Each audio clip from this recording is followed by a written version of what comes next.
Hola, habla Robert Pufogel, gerente de División Corporaciones de Banco Vice. Muy buenos días. En nombre de Banco Vice y Vice Inversiones, les doy la bienvenida a nuestro webinar Desafíos para la Industria Inmobiliaria en Tiempos de Crisis.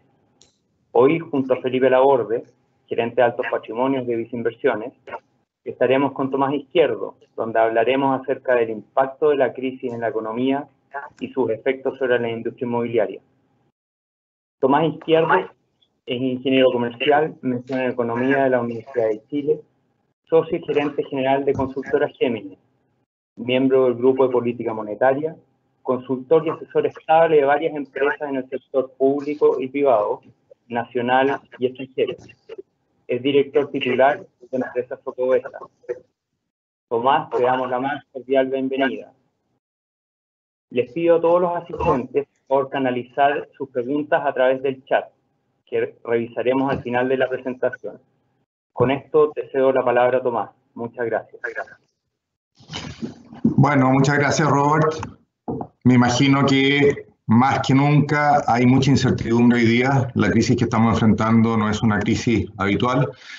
Voy a intentar en unos 40 minutos hacer una síntesis que comprenda todos los elementos, tanto la situación internacional de esta crisis como cómo ha impactado a nuestra economía, cuáles son las proyecciones macro para nuestro país y después, bueno, ver en qué situación queda el sector inmobiliario y cómo se está enfrentando esta crisis y cuáles son las proyecciones hacia adelante en materia de velocidad de recuperación.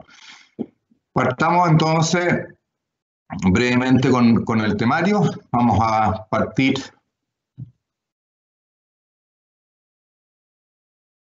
Está un poco lento esto.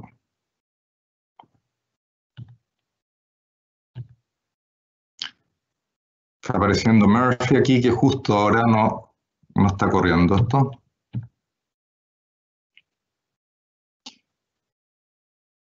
La producción, a ver, ahí.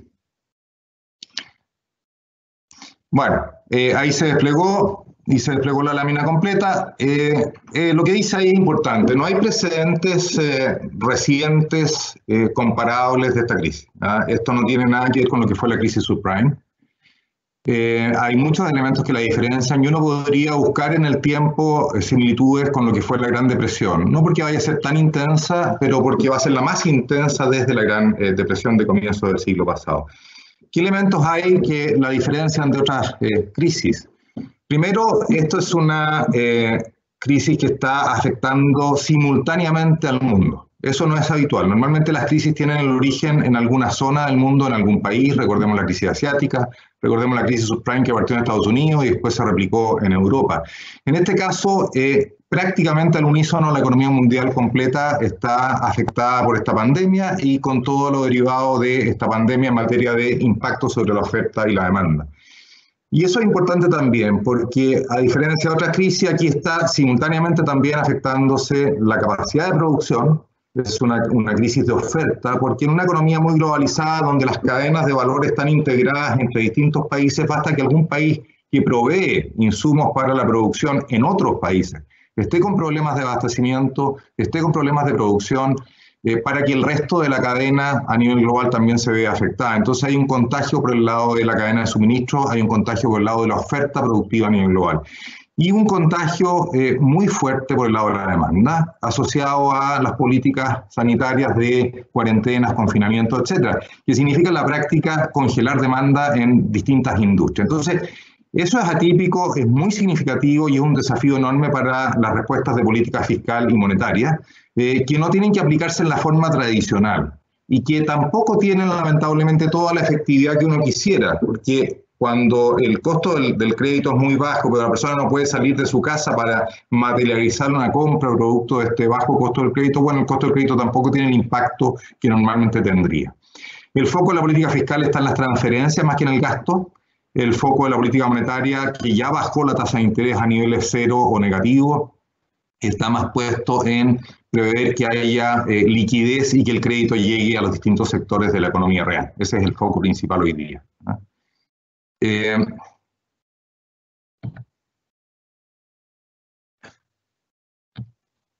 Vamos a ver que se pase la próxima lámina. Ahí.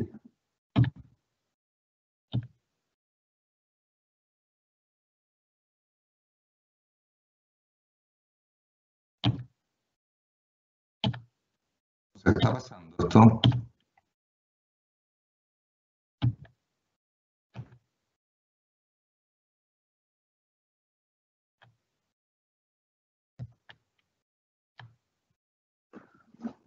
Ahí sí.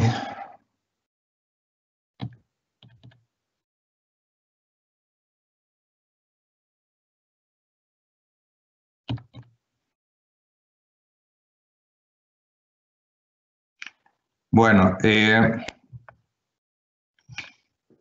varios efectos importantes que van más allá del impacto sobre la actividad económica.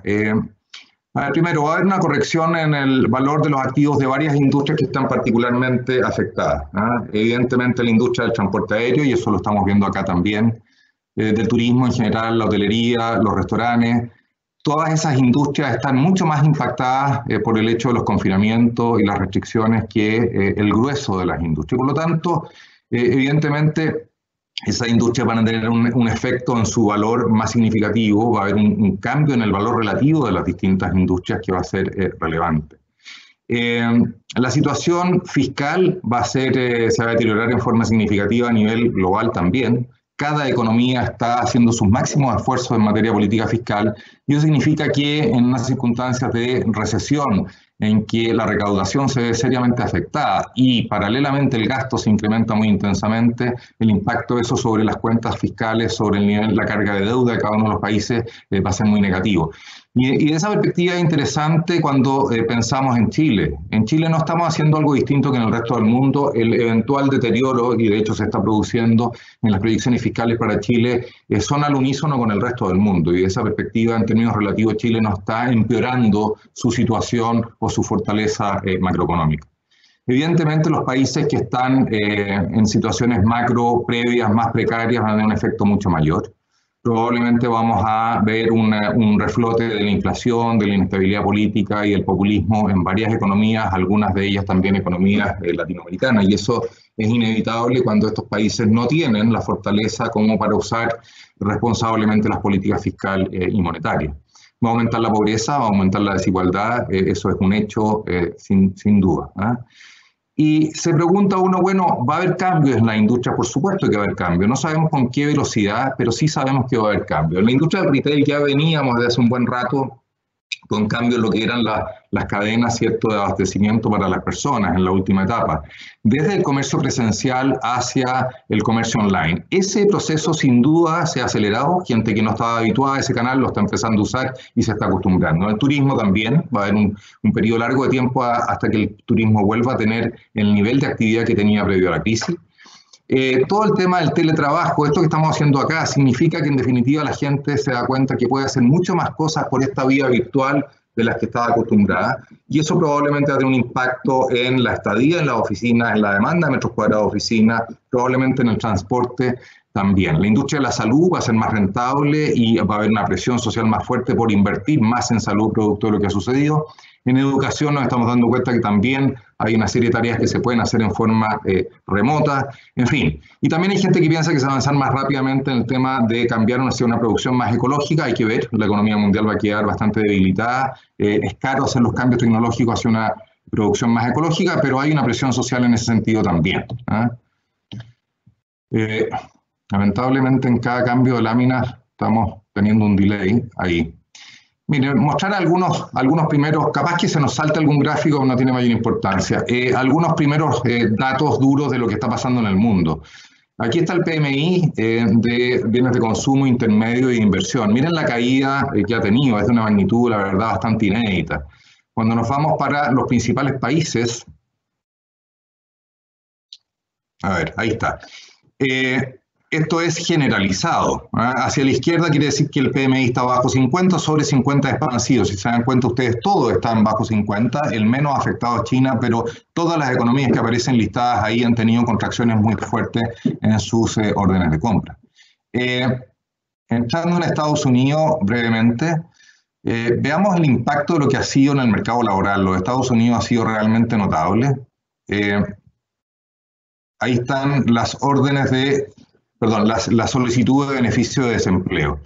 En el primer círculo aparece la crisis subprime, con un aumento discreto, ¿cierto? En esto. Bueno, y ahora en el 2020 aparece este salto espectacular en las órdenes, perdón, en los beneficios, en la solicitud de beneficio de desempleo.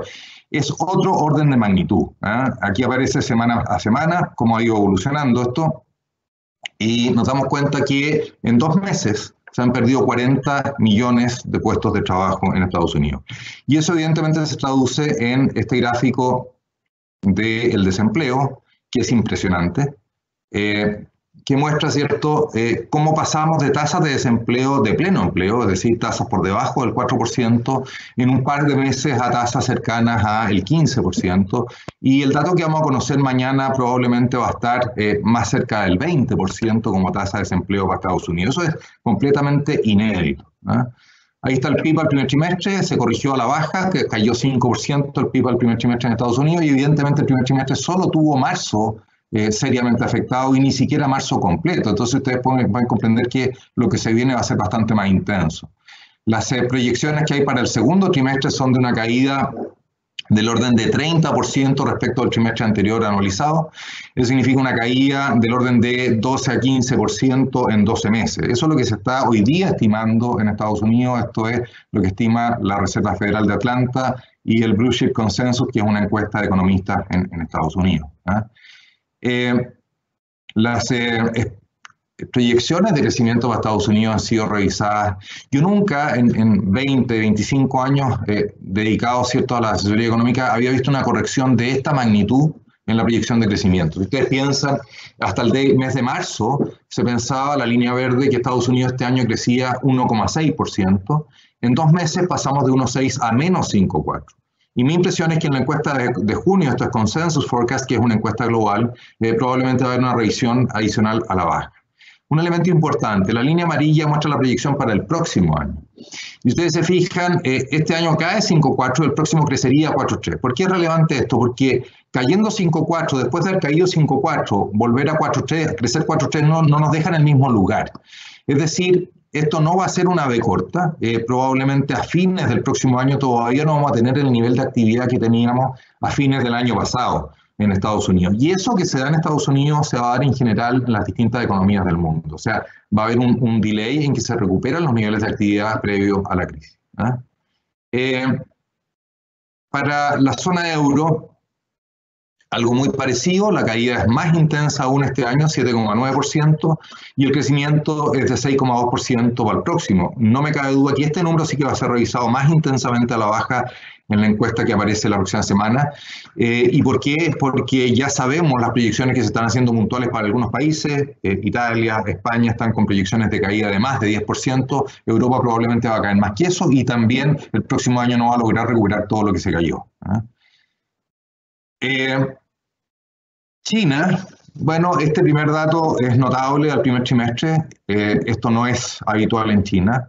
En China la caída en el primer trimestre es de 9,8% respecto del trimestre anterior anualizado, y en 12 meses una caída de 6,8%. Evidentemente China ha tenido siempre crecimientos y crecimientos altos. Esto es totalmente atípico y muestra entonces la intensidad de la crisis, ¿eh?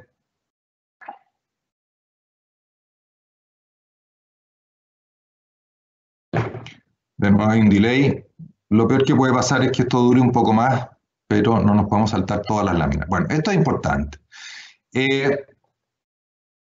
La proyección para el mundo como un todo, también usando cifras de consensus, es que cae 3,8% este año. Esto también se va a revisar adicionalmente a la baja. Piensen ustedes, en 2 meses pasamos de una proyección de más 2,7, la línea verde para este año, a menos 3,8. Y sí se espera una recuperación fuerte para el próximo, yo creo que va a ser más débil. Pero lo que quiero hacer es un contraste entre lo que fue el peor año en la crisis subprime, que fue el 2009, respecto del 2020. Y mostrar cómo la intensidad de la caída es de otro orden. Estados Unidos cayó 2,6 en esa oportunidad, el 2009. Esta vez caería 5,4 y se está revisando, yo creo que va a ser más. La eurozona cayó 4,3, esta vez 7,9. China creció 6, esta vez estaría creciendo 1,5 y puede ser que crezca menos que eso, esa es mi impresión. Y el mundo como un todo, y esto es notable, que cayó 0,6 el 2009, caería en esta oportunidad 3,8%. O sea, Esto es infinitamente más importante, más fuerte en términos de contracción de la actividad que lo que observamos en la crisis subprime, ¿no? Vamos viendo la sorpresa que se despliega acá.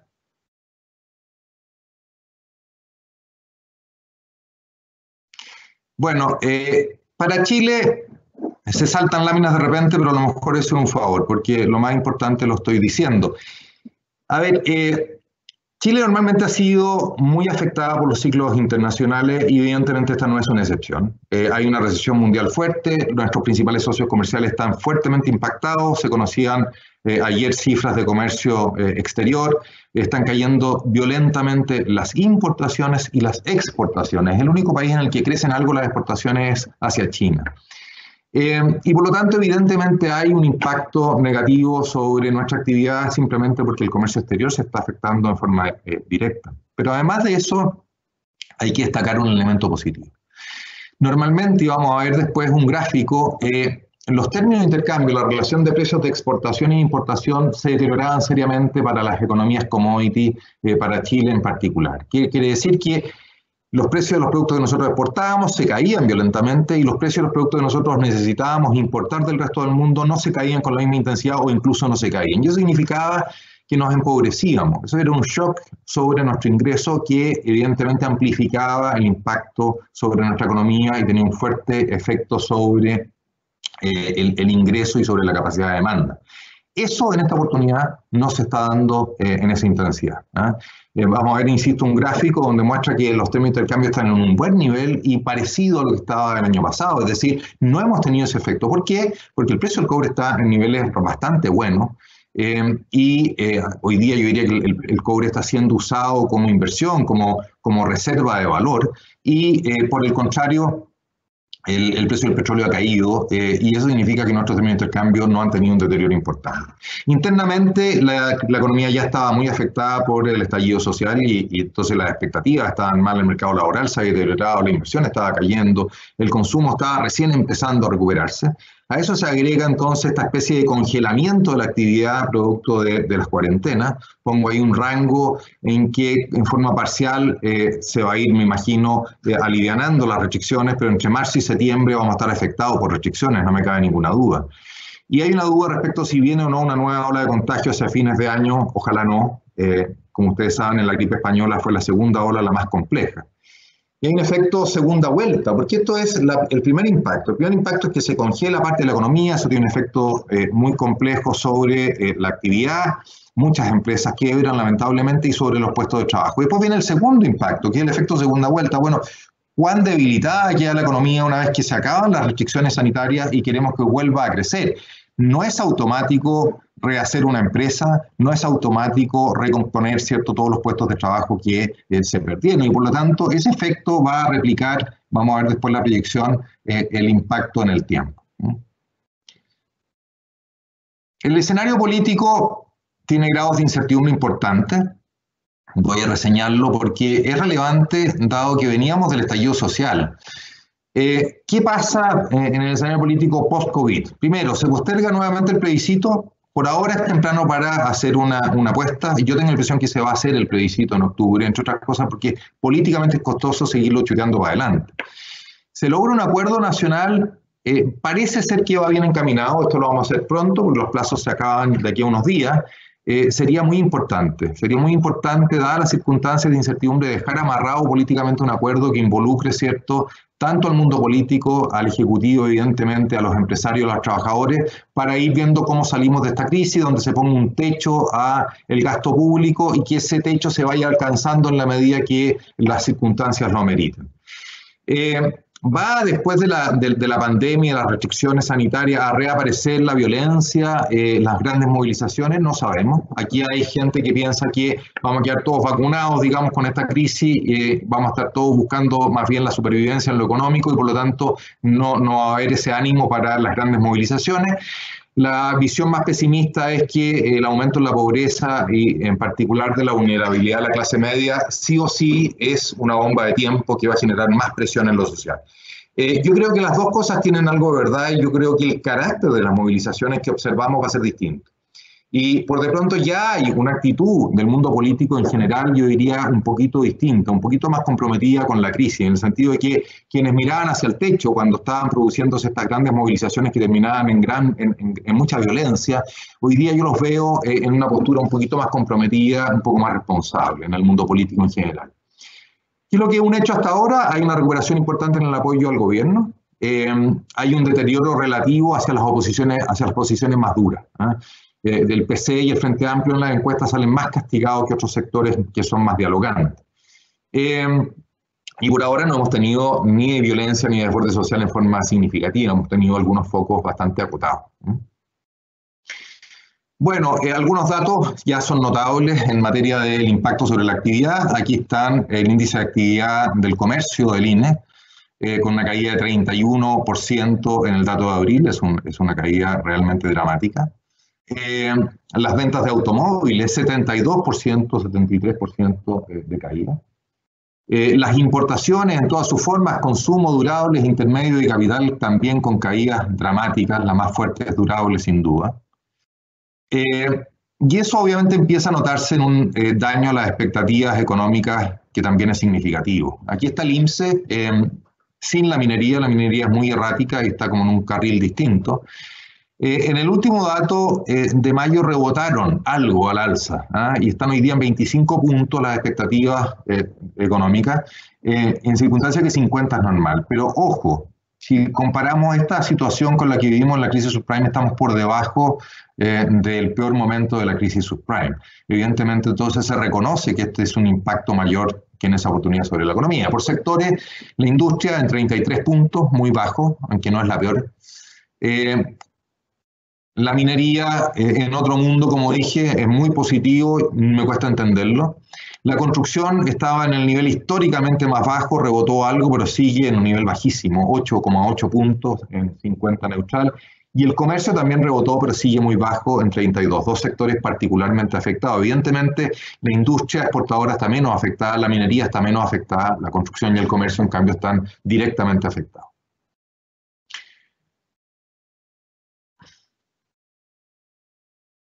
Bueno, proyecciones de crecimiento, está en la encuesta del Banco Central. La línea roja muestra cómo se ha ido revisando la proyección de crecimiento para este año a nuestra economía. Está hoy día en 2,7%. No me cabe ninguna duda que en la encuesta que vamos a conocer la próxima semana se va a volver a revisar a la baja y en forma bastante significativa. Lo mismo que la proyección de crecimiento del 3,5% para el próximo año. Mi proyección, que revisé evidentemente después de que se conoció el último IMASEC, es que este año la economía chilena tiene una contracción de 6,1%. Ahí está el cuadro con la trayectoria trimestral. Lo más complejo es el segundo trimestre, 15% de caída, es el trimestre que estamos hoy día. Esperamos que en el tercer trimestre, poco a poco, sobre todo ya a la altura de mediados de agosto y septiembre, las restricciones vayan disminuyendo y por lo tanto que el tercer trimestre sea un poco menos malo que el segundo. Y con todo, la caída en el año es una caída histórica. Hay que ir al año 82 para tener una caída en el PIB más significativa que la que estamos observando. Y la demanda, el gasto de la economía cae aún más fuerte que eso. El próximo año se recupera un 4,2% de crecimiento, pero como lo decía en el caso de Estados Unidos, de Europa, etcétera, esa recuperación no alcanza a llevarnos al nivel que teníamos previo a la crisis. Y por eso muestro este gráfico, es bien importante. Esto es el nivel, no la tasa de crecimiento. Recién en el cuarto trimestre del año 2021 vamos a alcanzar el nivel de actividad que tenía la economía chilena el cuarto trimestre del 18. O sea, vamos a tener aquí 19, 20 y 21 como años en que simplemente estamos recuperando actividad perdida. Solo a partir del año 2022 vamos a empezar a aumentar la capacidad utilizada de la economía en promedio, no es así en todos los sectores. Y por lo tanto, solo a partir de ese momento podemos empezar a corregir en forma significativa el desempleo en el mercado laboral. Un corolario de esto, evidentemente, el Banco Central va a poder mantener su tasa de política monetaria muy baja por un periodo muy prolongado de tiempo, porque no hay ninguna amenaza con esta brecha de capacidad ociosa de que hay un aumento en la inflación. Vamos directamente al impacto sobre el mercado inmobiliario. De nuevo, esto lamentablemente se pegó. Ahí.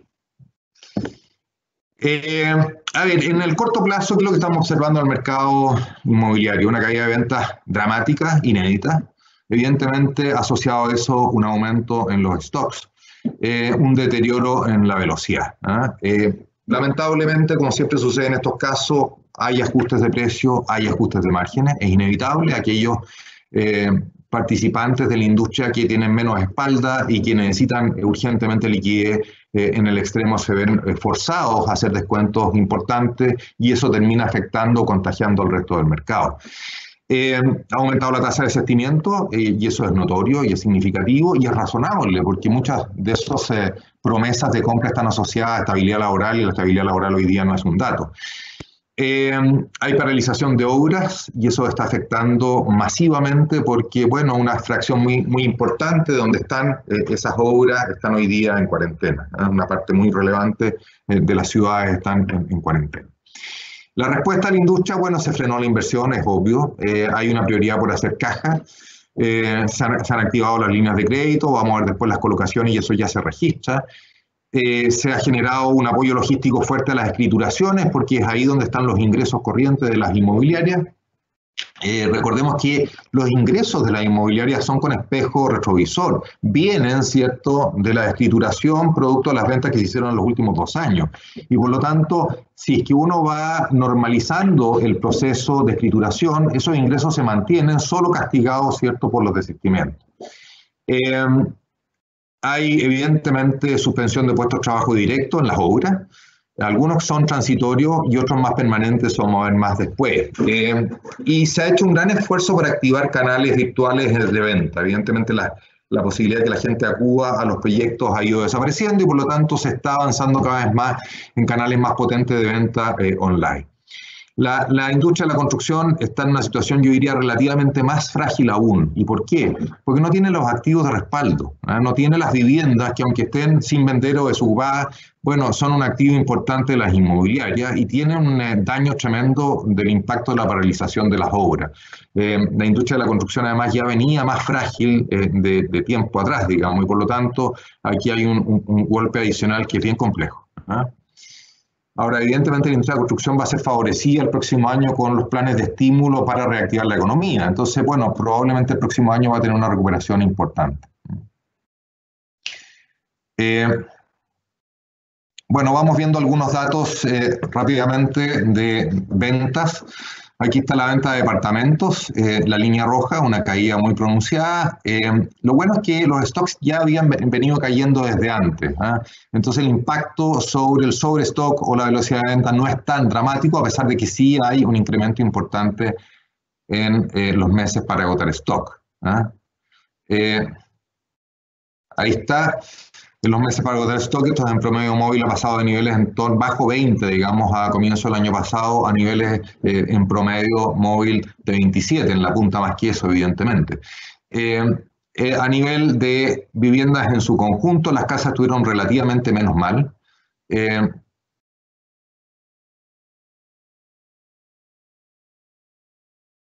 Crucemos los dedos porque aparezca algo.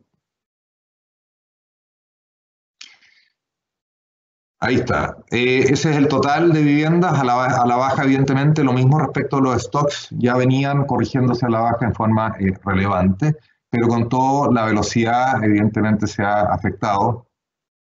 Y ahí está.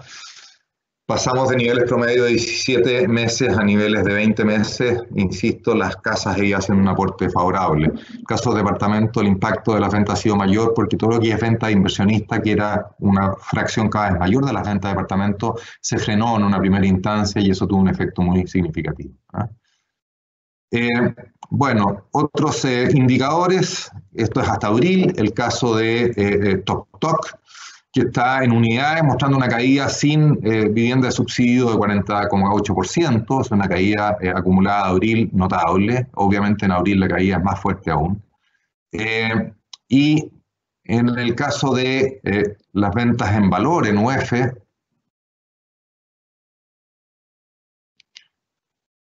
ahí está una caída de 41,4%. son caídas que no estábamos habituados a ver, y más significativas sin duda que las caídas que habíamos observado en la crisis subprime. Bueno, ¿qué pasa con una mirada un poquito más larga respecto de la demanda inmobiliaria? Evidentemente, el análisis no es un análisis favorable. Vamos a ver ahí si se despliega. Porque las determinantes de la demanda inmobiliaria se están deteriorando. El mercado laboral, un aumento del desempleo tremendo. Los mecanismos de protección del empleo no cubren todo el mercado ni por lejos, digamos. Por lo tanto, el efecto neto va a ser una destrucción de puestos de trabajo muy importante. Hay además una disminución en la participación en el mercado laboral, un efecto negativo sobre el ingreso disponible, un deterioro en la situación financiera de los hogares que es relevante. Las expectativas de los hogares han caído también a niveles históricamente bajos. Hay mucho temor a perder el puesto de trabajo para quienes no lo han perdido. Hay una percepción de que va a ser difícil recuperar el puesto de trabajo y los niveles de ingresos previos a la crisis. Y entonces nuestra percepción de ingreso permanente se cae. Entre comillas, somos todos un poquito más pobres y eso termina impactando, evidentemente, la capacidad de compra de la familia.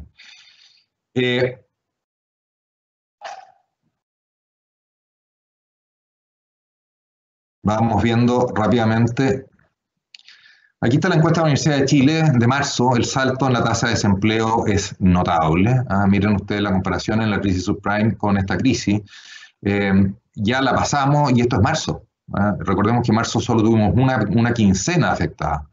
La verdad es que si uno corrige esa cifra de la Universidad de Chile por la caída que tuvo la fuerza de trabajo, o sea, gente que no salió a buscar trabajo, la tasa de desempleo en vez de 15 habría sido 22%. Y en el caso del INE, bueno, algo parecido. Miren ustedes cómo se cae la línea azul, que es la ocupación, el empleo, pero paralelamente se cae la fuerza de trabajo, es decir, la gente que sale a ofrecerse al mercado laboral. Y eso amortigua el impacto. ¿Por qué? Porque si vemos acá la curva de la tasa de desempleo, la línea punteada roja es la estimación para el resto del año, hoy día estamos en 9%. Si es que la fuerza de trabajo se hubiera mantenido inalterada en los mismos niveles que teníamos a abril del año pasado, la tasa de desempleo habría sido de 14%. O sea, aquí eso simplemente para dimensionar el impacto que está teniendo la destrucción de puestos de trabajo. Y cuando esa gente que se retira del mercado laboral, claro, no aporta al desempleo porque no se está ofreciendo al mercado laboral, pero sí impacta sobre el ingreso de esa familia. Una parte queda desempleada y otra parte simplemente no sale a buscar trabajo y eso es relevante también. Bueno, la percepción de estabilidad laboral está muy baja. En niveles 50 es neutral, estamos en 11 puntos por debajo de los niveles alcanzados según la encuesta de IMARC en la crisis subprime. Esta es otra encuesta, CADEM, expectativas sobre el empleo, mala o muy mala, estamos sobre el 90%. Muy buena, un par de despistados, 4, 3%, ahora saltó a 6%. O sea, evidentemente la gente siente que el impacto sobre el mercado laboral es mayúsculo y eso va a terminar afectándolos a ellos. Las expectativas económicas de los hogares también se cayeron dramáticamente. 50 en neutral, la media desde el 2006 hasta ahora es 44,8, estamos en niveles de 21,6, bastante por debajo también de los peores niveles alcanzados en la crisis subprime. Otra fuente, CADEM, percepción del progreso económico. Fíjense que el 95% percibe que la economía está estancada o retrocediendo. Todo esto es importante porque las decisiones de inversión, de compra, etcétera, se toman en función de las percepciones, y las percepciones son negativas. ¿Es un buen momento para comprar una vivienda? Se pregunta aquí, encuesta de INMARC, solo el 8,2% de la gente piensa que es un buen momento. Y eso es muy bajo, es bajo pensando en dos elementos. Primero, que la gente percibe que hay una oportunidad en que el precio se ha corregido a la baja. Y segundo, porque aunque ha subido algo, las tasas de interés todavía siguen siendo súper atractivas. El mercado del crédito está más restrictivo, está lamentablemente un poquito más caro también. Aquí. Como ha aumentado el riesgo de la colocación hipotecaria, la tasa hipotecaria en promedio ha subido algo. Sigue siendo un nivel atractivo, en todo caso, en una perspectiva histórica larga, eso sin duda. vamos a ver la encuesta de crédito a marzo del Banco Central, donde ya se observa una disminución tanto en la oferta como en la demanda de crédito hipotecario por parte de los bancos. El financiamiento del negocio inmobiliario también, evidentemente, los bancos no quieren poner sus fichas, ¿cierto?, en un negocio que está complicado. Hay un aumento en el costo de apalancamiento para los desarrolladores y para las constructoras bastante preocupante.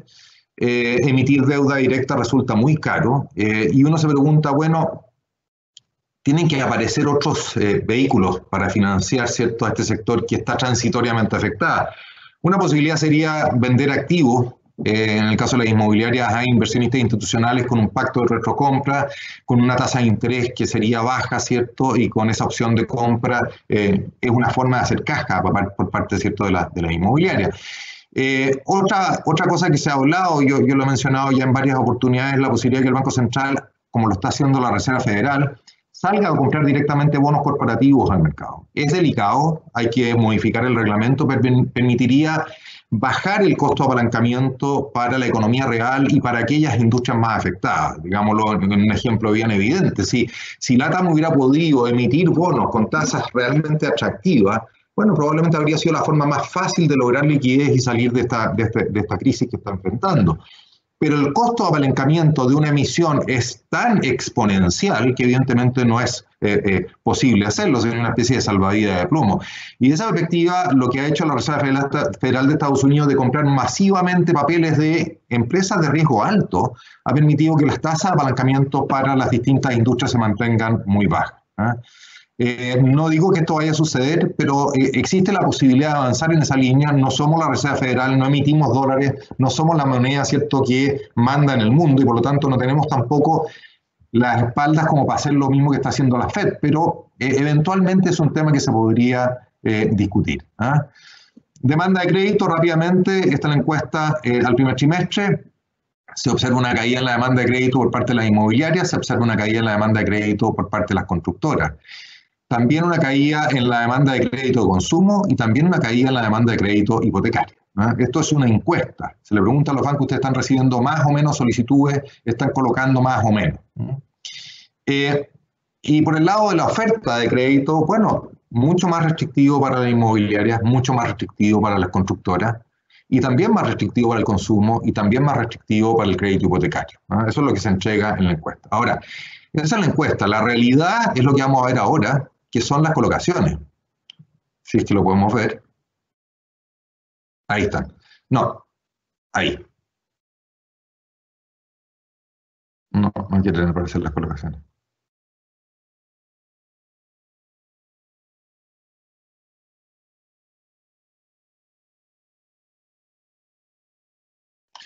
Bueno, vamos viendo lo que aparece. Aquí están las tasas de interés, la de política monetaria, la línea amarilla, que está en niveles históricamente bajos. La tasa libre de riesgo en UF, estos son promedios mensuales, hoy día está por debajo de eso, evidentemente, está en nivel negativo, el BSU a 10 años. Y paralelamente la tasa del crédito hipotecario en UF. Lo que vemos aquí es que esto se disocia. Sube la tasa del crédito hipotecario a pesar de que cae la tasa libre de riesgo, y eso refleja una percepción de mayor riesgo en las colocaciones hipotecarias. Y ahí está el spread. La línea amarilla muestra cómo ese spread entre el bono a 10 años en UF del Banco Central y las tasas de los créditos hipotecarios, ¿cierto?, de las colocaciones para vivienda, ese spread, esa diferencia se empieza a incrementar. Esta es una investigación que hizo Corp Research y que muestra el spread histórico dependiendo del riesgo, y vemos un salto fuerte en el spread.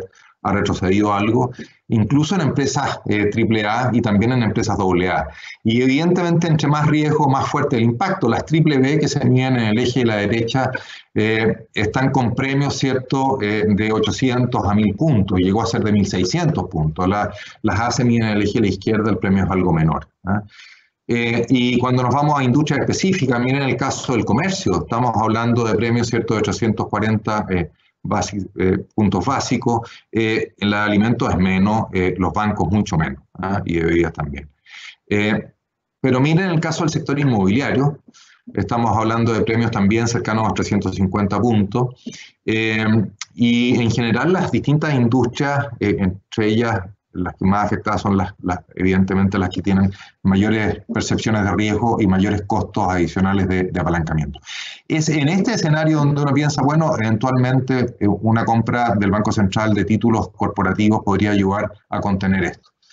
Y aquí un foco más directo en la variación de los spreads de empresas comparables entre el cuarto trimestre y el primero de este año en la industria, oficina, comercial, esto es el sector construcción de estos ámbitos, de industrial, oficinas, comercial, desarrollos, multifamily. Por ahora, desarrollo es el que está más castigado, con un incremento muy fuerte en los spreads. Bueno,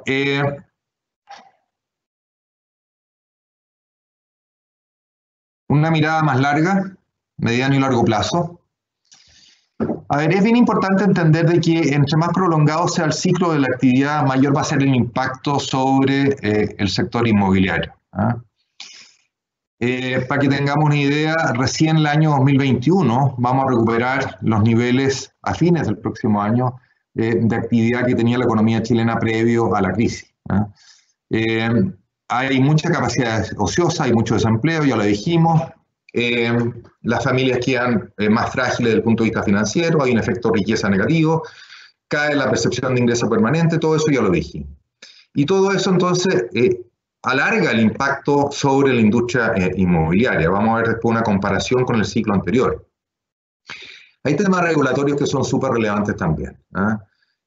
Hay un deterioro, y lo vamos a ver en la capacidad de acceso a la vivienda. ¿Cómo se aborda eso? Se realiza finalmente esta regulación a escala ciudad que permite densificar ordenadamente. Se avanza en propuestas de integración social o por el contrario se mantiene la trayectoria actual, aumenta el allegamiento, caemos en malas políticas como regulación de precios de arriendo, etc. Esto es súper relevante como discusión en una mirada más larga para la industria inmobiliaria. Este gráfico es bien interesante, si es que logramos verlo. Yo tengo la sensación, por las charlas que he estado haciendo en el último tiempo, que hay una correlación entre el número de participantes en la charla y cuánto se pega esto, así que parece que hay harta gente. Bueno, lamentablemente no se pueden ir desplegando de a poco las láminas.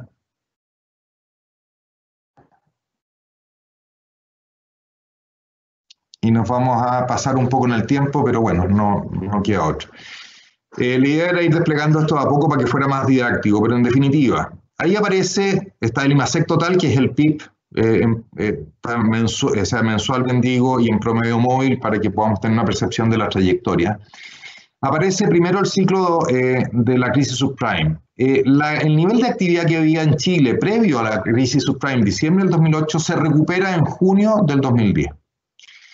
Y en esa oportunidad, las ventas inmobiliarias en UF se demoraron 3 años en recuperar el nivel previo a la crisis.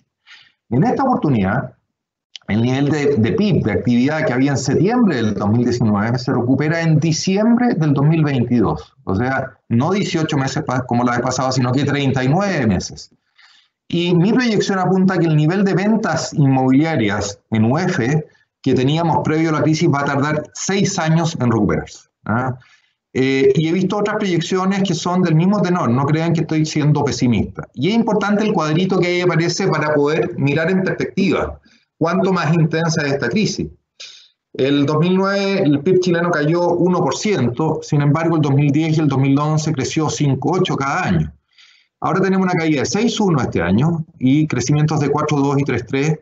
Recién en el 2022, insisto, vamos a estar en los niveles de actividad previo a la crisis, o sea, 3 años perdidos en materia de actividad. Y la tasa de desempleo, y esto es muy importante, se va a demorar bastante más en recuperarse a niveles razonables. Todavía el año 2022 estaríamos con tasa de desempleo promedio año de 9,7%. O sea, esto permite explicar por qué va a tardar la recuperación de la demanda inmobiliaria. Y aquí tengo una proyección. Si ustedes se fijan en miles de UF o en millones de UF, el año 2025 recién logramos marginalmente superar las ventas del año 2019. Y son muy parecidas por lo demás a las del 2018, porque ya el último trimestre del 2019 había sido un trimestre bastante complejo. Importante destacar que el salto más fuerte se produce entre el 2020 y el 2021. ¿Por qué? Bueno, porque ya no va a haber restricciones, no va a haber cuarentena, no va a haber congelamiento en la demanda. Y de ahí en adelante vamos con una recuperación gradual y que va a demorar, insisto. O sea, no nos hagamos ilusiones de que esto va a volver a ser rápidamente el mercado que teníamos previo a la crisis, porque no va a ser así. ¿Cuál es la respuesta en una mirada más larga de la industria? Bueno, puede haber dudas respecto a la intensidad con que se van a producir los elementos que vamos a mencionar hacia adelante, pero evidentemente se van a producir cambios. Pero no hay que sacar conclusiones demasiado apresuradas. A ver, primero, y esta lámina la estábamos perdiendo, es importante, se posterga iniciación de proyectos, va a haber un menor flujo anual de oferta en los próximos años, evidentemente. Va a haber un ajuste en el tamaño de las compañías acorde con el menor nivel de actividad. Ese es un ajuste más permanente. Se va a privilegiar usar los terrenos que ya tienen las compañías. Evidentemente la demanda de terrenos nuevos, baño de terrenos, se va a ver bastante disminuida. Se va a reducir la carga financiera y se va a estar atento a mantener una carga financiera más acotada. Entre otras cosas porque la inversión, el flujo de inversión va a ser menor. Se va a optar probablemente por proyectos de escala menor y ojalá en proyectos por etapas que son más adaptables a cómo va evolucionando la demanda. Respecto de la localización, bueno, vamos viendo, pero puede haber cambio en la estructura de la demanda, sí. Algo de cambio entre casa y departamento marginal, que no sacaría demasiadas conclusiones. Algo respecto a la localización puede ser. ¿Y por qué? Porque supuestamente la gente está valorando más tener más espacio, tener jardín, y el teletrabajo validaría la opción de estar más a distancia. Pero insisto, vamos viendo, no saquemos conclusiones apresuradas. La demanda por arriendo va a ser más estable sin duda que la demanda por compra, y eso, ojo, o sea, hoy día hay un bajón en lo que es inversión ahí, porque, bueno, están esperando a que esto se decante para tomar posiciones a lo mejor en condiciones más ventajosas quienes están comprando para renta. Porque si es que hay menor demanda por vivienda propia, eso significa o mayor allegamiento o más arriendo. Entonces, ese mercado en principio va a ser un mercado más resiliente. Ahora, con todo, el flujo de demanda total va a disminuir. Y va a disminuir porque el ingreso crece menos, y eso es una variable súper relevante, y porque va a haber también un menor aporte del fenómeno migratorio en términos netos, producto de la crisis económica. Y respecto a la composición de la demanda, que es algo que ya habíamos empezado a mostrar aquí y que retrocedimos. A ver, ¿por qué deberá haber cambios? Por el teletrabajo, eso va a afectar. Por los cambios más acelerados en la industria del retail. Por el freno y después una recuperación bastante lenta en lo que es todo el turismo y esparcimiento. En vivienda, alguna recuperación relativa, yo lo dije, en la demanda de casas respecto de departamentos. Un diseño de viviendas más acorde con el trabajo o estudio a distancia. Puede ser que haya algo de demanda en ese sentido. Revalorización de los espacios verdes también. En comercio, bueno, las compras online van a afectar sin duda la demanda de metros cuadrados comercial. Y eso es lo que ya observamos en Estados Unidos. El proceso se acelera post-crisis sin duda, ya se está dando con mucha fuerza. Probablemente se va a favorecer en términos relativos los formatos más pequeños, los strip centers, respecto de los grandes centros comerciales o malls, que es algo que también se ha observado en Estados Unidos. Va a haber cambios en la logística probablemente que afectan a la ubicación y el formato de las bodegas, porque es distinto tener una mega bodega para abastecer a un mall o una gran tienda que tener una bodega más funcional para el despacho directo a domicilio. En el caso de las oficinas, uno diría que va a haber menor crecimiento en la demanda de oficina en la medida que el PIB crece menos y que la inversión crece menos. Y además, eventualmente, el teletrabajo y los cambios tecnológicos pueden sustituir algo de mano de obra y pueden hacer que la demanda neta por metros cuadrados de oficina sea relativamente más acotada. Ahora, el mercado de oficina es un mercado que está bastante sano y por lo tanto no debería tener un impacto muy significativo, porque si ustedes se fijan, la producción venía a la baja desde hace un buen rato, en conjunto con la absorción por lo demás, pero los niveles de vacancia eran bastante bajos. Entonces mi impresión es que si bien es cierto, hacia adelante el negocio de desarrollo del mercado oficina va a ser menor, el flujo va a ser menos significativo, el ajuste por el lado de los precios no debiera ser tan fuerte como sí podría haber sido en otros ciclos donde nos encontrábamos con niveles de stock muy altos. Bueno, quiero terminar con un tema que a mí me parece súper crítico, que es el del precio de las viviendas. Nuevamente aquí esto lamentablemente no se puede desplegar por etapas, pero ¿qué es lo que está aquí en este gráfico? Una trayectoria del ingreso de la población y del precio de las viviendas. ¿Y qué es lo que muestra esto?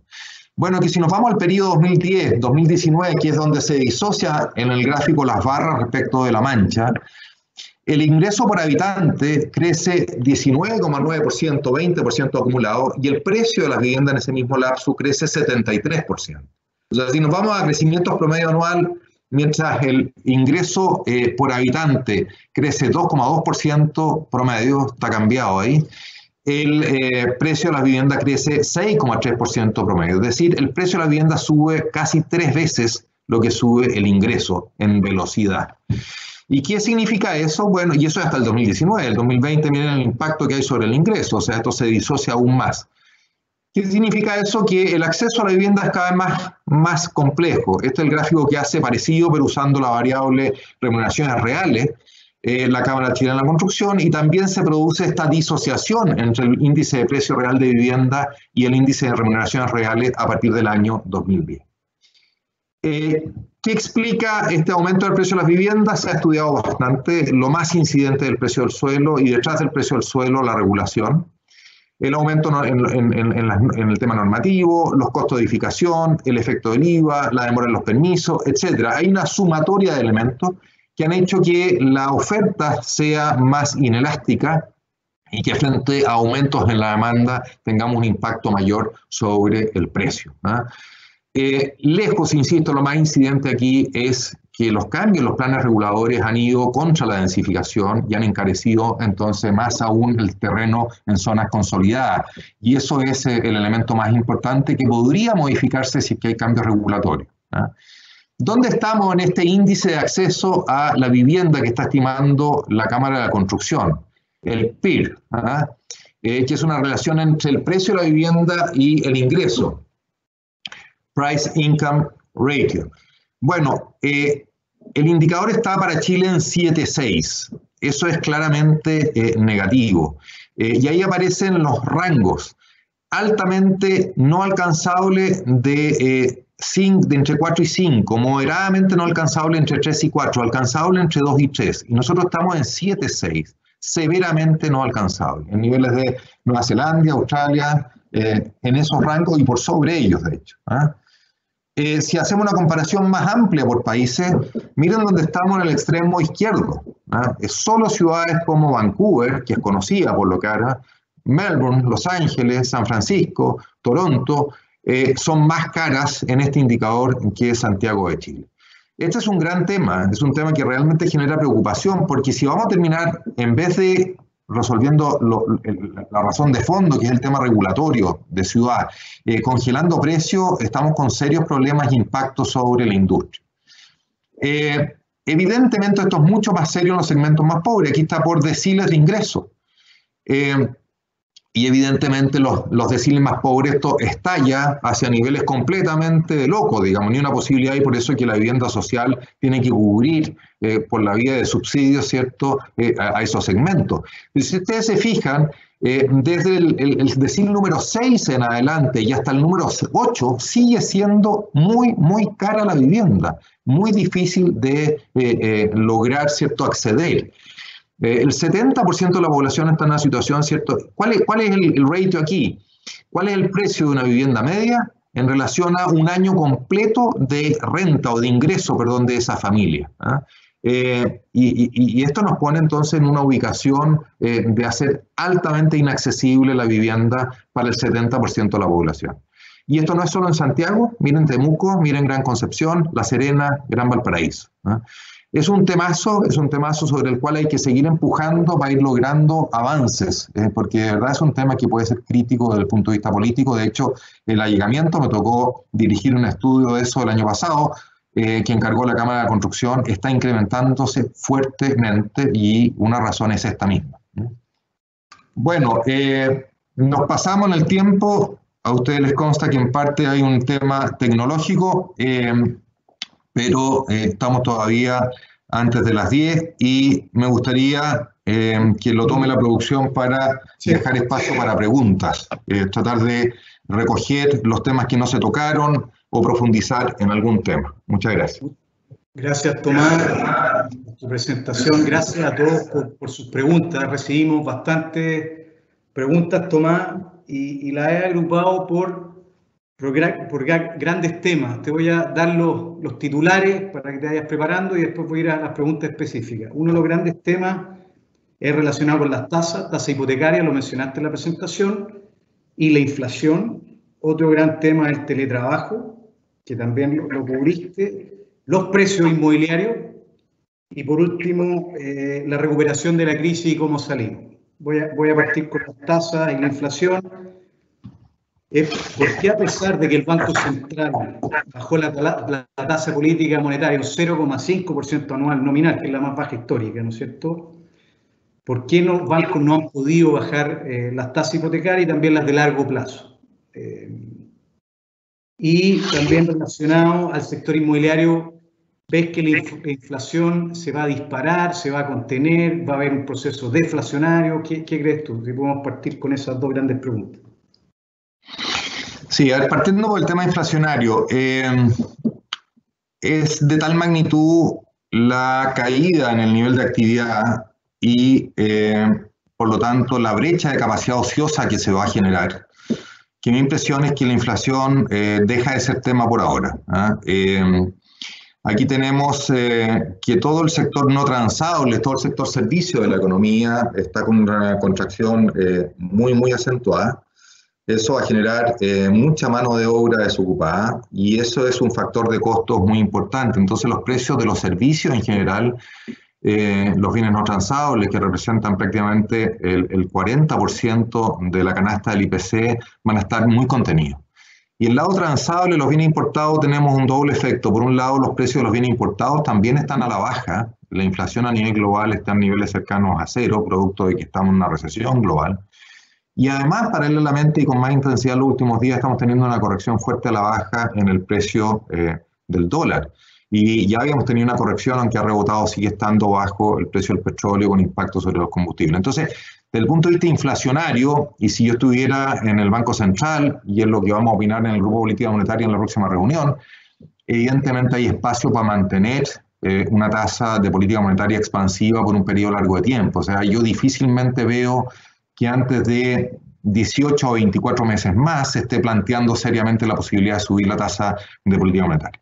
Ahora, esa es la tasa a un día nominal. Las tasas reales y de plazos más largos son tasas que surgen en el mercado.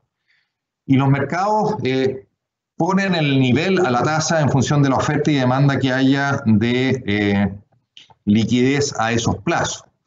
Evidentemente, la tasa de interés larga en Chile tiene un vínculo con la tasa de interés internacional de largo plazo, porque esta es una economía abierta a los flujos de capitales, es una economía financieramente bastante integrada. Y desde esa perspectiva, en la medida que las tasas de largo plazo caen fuerte afuera, caen también fuerte acá. Y eso lo observamos en los últimos años y hemos tenido tasas muy bajas, negativas incluso afuera, y tasas históricamente bajas en Chile. Sin embargo, esa relación entre los niveles de la tasa de interés afuera y adentro está filtrada por el nivel de riesgo específico de cada país. Evidentemente, el riesgo de Chile se ha incrementado respecto del de las economías desarrolladas, no en forma explosiva, pero se ha incrementado. Y eso significa entonces que hay un premio por riesgo en los títulos chilenos que hace que la tasa sea un poquito más alta. E internamente, la percepción de riesgo para las distintas industrias también se ha incrementado. Entonces, si uno lo ve por el lado de la demanda de vivienda y el financiamiento de la vivienda, es decir, el crédito hipotecario, ¿es más riesgoso objetivamente para un banco hoy día hacer una colocación hipotecaria que hace 2 años atrás? Absolutamente sí. ¿Y por qué? Porque estamos con una economía deprimida, con alto desempleo, con riesgo respecto de los ingresos de la familia y por lo tanto con un riesgo de default, de mora por parte de ese crédito hipotecario mayor. ¿Cómo se registra eso? Bueno, hay más riesgo, hay más compensación vía tasa de interés, la tasa de interés de equilibrio es más alta. Y si lo vemos en el financiamiento de la industria inmobiliaria, exactamente lo mismo. ¿Es más riesgoso lanzarse con un proyecto de edificio de apartamento hoy día que hace 2 años atrás? Por supuesto que sí. ¿Tengo que cubrirme con una tasa de interés más alta a ese mayor riesgo? Por supuesto. Entonces la tasa de equilibrio es también más alta. ¿Cómo va a evolucionar esto hacia adelante? Bueno, con una correlación muy fuerte en cómo vamos observando que evoluciona la economía.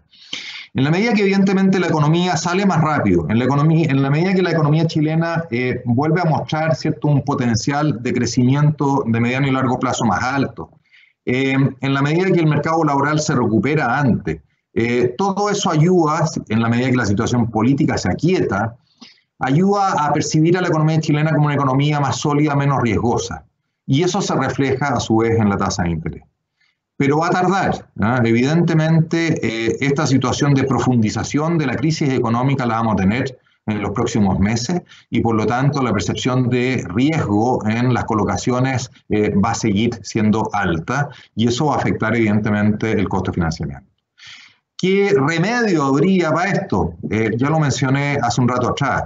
Podríamos tener un banco central, tendría que cambiar su reglamento, es poco ortodoxo hacerlo, interviniendo directamente en el mercado de deuda corporativa, comprando deuda corporativa con distintos niveles de riesgo, como lo hace la Reserva Federal en Estados Unidos.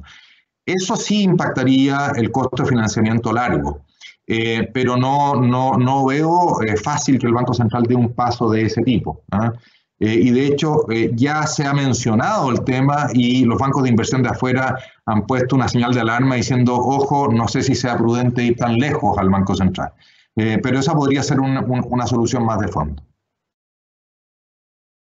Perfecto, Tomás. Paso al siguiente gran tema, teletrabajo. Recibimos varias preguntas relacionadas. ¿Cuál será el impacto, sobre todo en el mercado de oficinas? ¿Es un fenómeno a corto plazo, mediano o es algo estructural y de largo plazo? ¿Cuál es tu perspectiva al respecto? Mira, el primer comentario que yo hago es que no hay que apresurarse en sacar conclusiones muy definitivas. Evidentemente va a haber un impacto, ¿no? No sabemos cuál va a ser la intensidad de ese impacto. Yo quiero recordar que después del terremoto del 2010, y esto es tal cual, ¿eh? Hubo gente que se anticipó dentro de la industria inmobiliaria a decir, ¿sabes qué más? No vamos a hacer más edificios altos, porque la gente no va a querer comprar departamentos en los pisos más altos. Bueno, al cabo de 1 año y medio, 2 años, ese efecto ya había desaparecido y volvió a la tendencia de que los departamentos más caros, más altos eran más caros porque tenían mejor vista, etcétera, etcétera. Entonces, respecto del impacto del teletrabajo, va a haber un impacto, pero aquí hay cuestiones culturales. En general, la gente está acostumbrada a desplazarse desde su casa hacia un lugar distinto, físico, a trabajar. Entonces, aunque esté la facilidad tecnológica para que se produzca el teletrabajo, mi impresión es que eso va a ser gradual y no va a ser tan significativo. Recordemos que el tema del teletrabajo es algo que viene anunciándose con un grave impacto global hace mucho tiempo en el mundo. Y no ha tenido el impacto tan dramático que se pensaba, a pesar de que tecnológicamente podría ser que sí fuera. Lo que sí puede tener mayor impacto sobre la demanda de oficinas son en general los cambios tecnológicos que son ahorradores de mano de obra. Y eso lleve, ¿cierto?, a que en una oficina clase A más, digamos, cara, bueno, trabaje menos gente. Y si trabaja menos gente se necesitan menos metros cuadrados. Esa tendencia yo creo que va a seguir hacia adelante más claramente, con más intensidad. Pero de que la gente finalmente termine masivamente trabajando en las casas, yo soy más escéptico, creo que va a haber algo más de eso, pero no va a ser tan significativo. Más significativo lo veo en el lado del comercio, ¿eh? Los metros cuadrados comerciales que Ya hemos visto en otras economías desarrolladas se están desocupando masivamente metros cuadrados de malls y centros comerciales en general. Eso se va a acelerar y porque la gente que no estaba habituada a ese canal se está habituando y se está habituando en forma forzada. Y probablemente mucha gente probablemente que no haya usado en su vida Corner Shop o alguna de estas aplicaciones, bueno, la ha tenido que usar y se ha dado cuenta que funciona y que funciona bien. Y eso sí tiene un impacto, ¿no? Entonces ahí yo veo un efecto probablemente más acelerado y más significativo.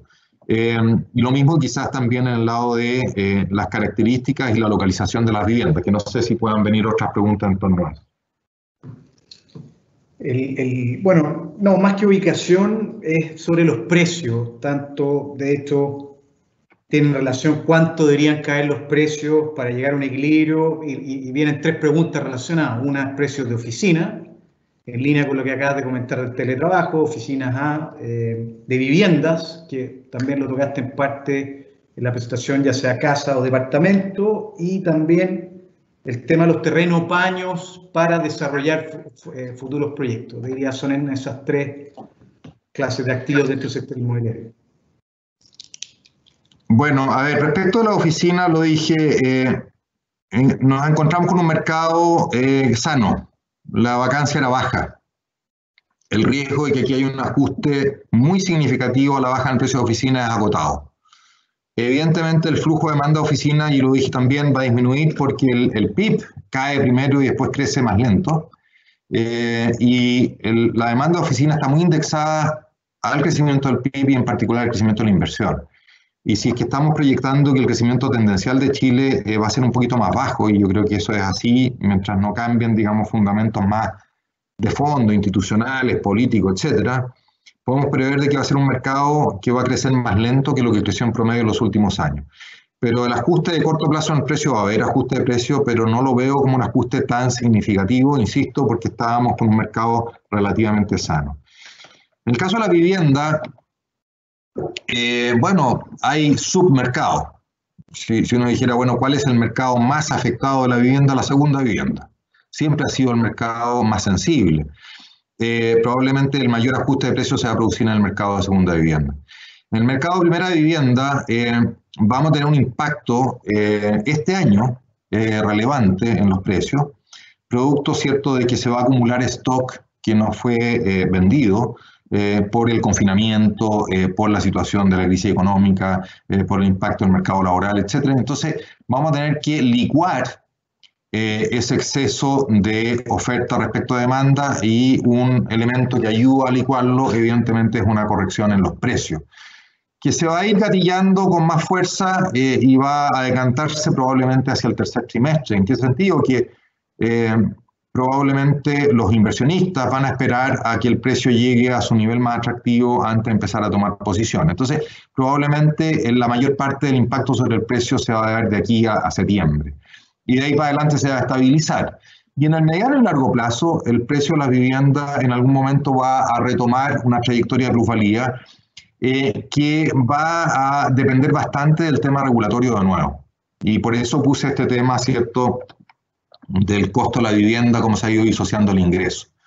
Si es que efectivamente aquí hay voluntad política y liderazgo para hacer un cambio regulatorio a gran escala, de manera tal que ordenemos las ciudades y permitamos una densificación a escala ciudad ordenada, bueno, puede ser que contengamos esta explosión en el precio del suelo y acotemos esta alza en los costos que se derivan, ¿cierto?, en aumento en el precio de las viviendas.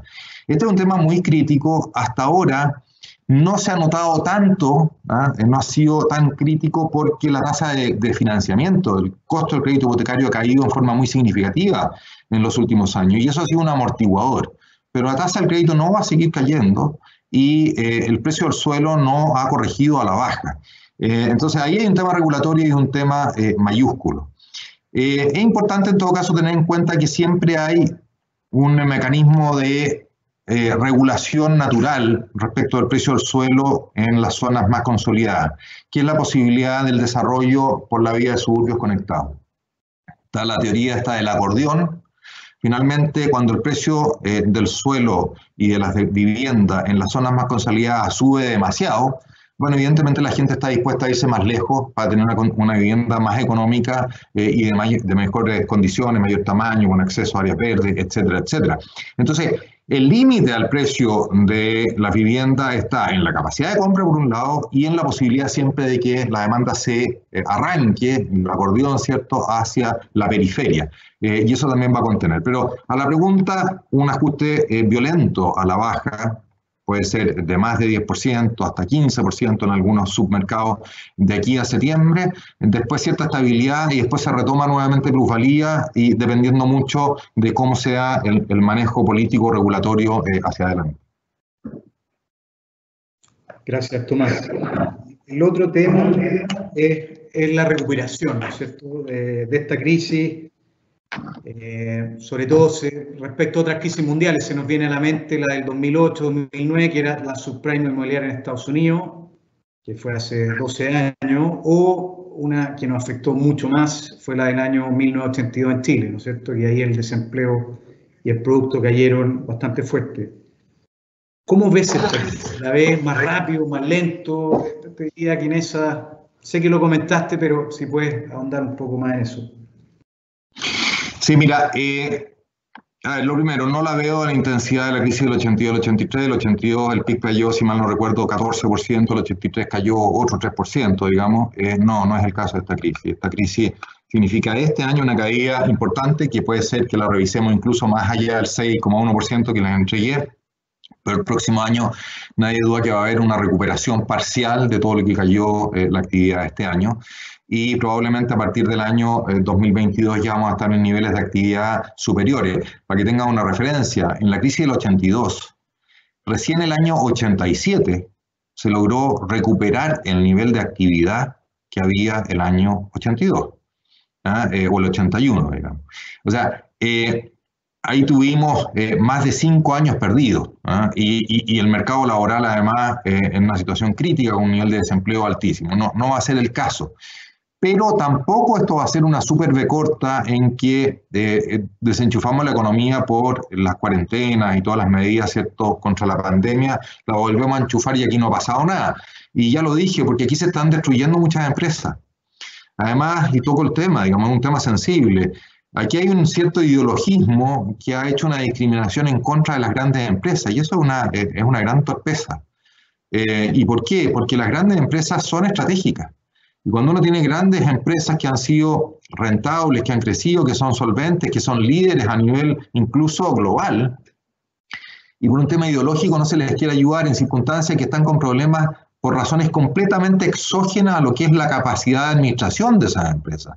O sea, si una línea aérea hoy día está con problemas, no tienen que ver con problemas de gestión interna, tienen problemas con que le están prohibiendo operar.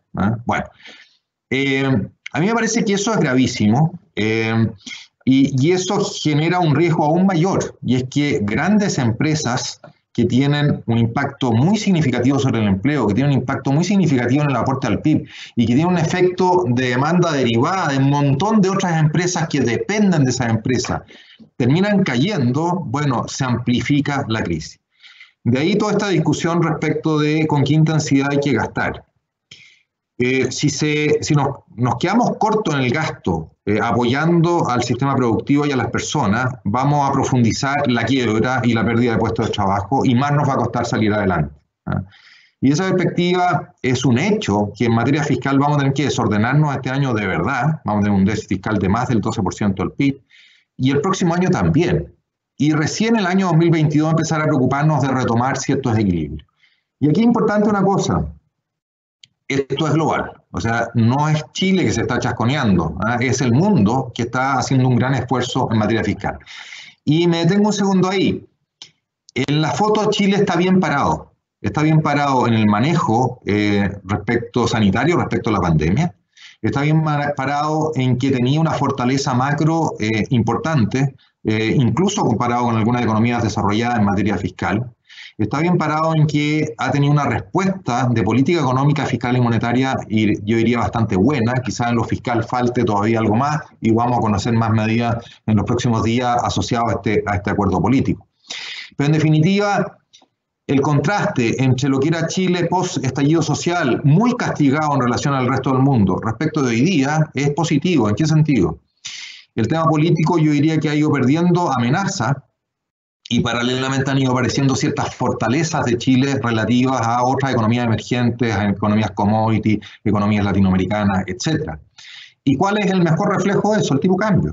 La caída que está mostrando el tipo cambio muestra que en términos relativos Chile está bien. Y si es que avanzamos un paso más y logramos un acuerdo político amplio que ordene el calendario hacia adelante, ¿cierto? En materia de cómo va a ir avanzando la política fiscal, en materia de cómo van a ir haciéndose las principales reformas sociales, etcétera, y por lo tanto restando incertidumbre al tema político, bueno, mejor aún. En síntesis, no va a ser como la crisis del 82, va a ser mucho más intensa que la crisis subprime. Entre más se profundice ahora y más quiebras de empresas se produzcan, bueno, evidentemente más vamos a tardar en recuperarnos. Pero en lo que yo veo hoy día, ya el año 2022 vamos a estar en niveles previos a la crisis, son 3 años igual perdidos, lo que es mucho. Y en materia del mercado inmobiliario vamos a demorar más por todo el rezago que queda en materia del impacto financiero, ingreso y trabajo sobre las familias. Perfecto. Gracias, Tomás, por responder estos 4 grandes temas y las preguntas, por tu presentación. Muy interesante el tema. Esperemos que es un tema de recuperación, ya hemos pasado por antes, así que vamos a salir adelante. A nombre del Banco Vice y Vice Inversiones, le agradecemos por haber participado en este webinar Vice, Desafíos para la Industria Inmobiliaria en tiempos de crisis. Les comunicaremos oportunamente la fecha del próximo webinar. Espero que se cuiden y se mantengan sanos. Hasta pronto.